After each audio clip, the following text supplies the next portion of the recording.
Now, moving further afield, Russia has rejected Ukraine's demand for an unconditional 3-month ceasefire at the second round of direct talks held in Istanbul. Now, Russia's chief negotiator said it had instead proposed a 2 to 3 day partial truce. The two sides have agreed to swap more prisoners of war. Russia and Ukraine agreed to exchange more prisoners of war and return the bodies of 12,000 soldiers after peace talks in Istanbul on Monday. The warring sides met for barely an hour for only the second such round of negotiations since March 2022. But there was no breakthrough on a proposed ceasefire, which Ukraine, its European allies, and the US have urged Russia to accept.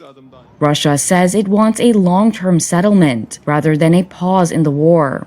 Ukraine says Russia does not want peace and that new sanctions are needed to force it to pursue a ceasefire.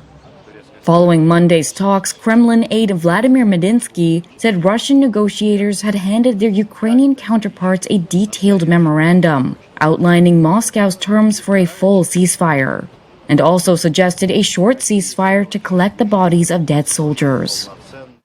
According to Russian media, Moscow said it would only agree to end the war if Ukraine gives up big new chunks of territory and accepts limits on the size of its army.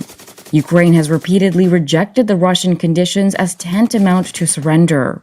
Turkish President Tayyip Erdogan hailed Monday's talks as a great meeting, and he expressed hope to bring together Putin and Zelensky for talks in Turkey that could also include US President Donald Trump.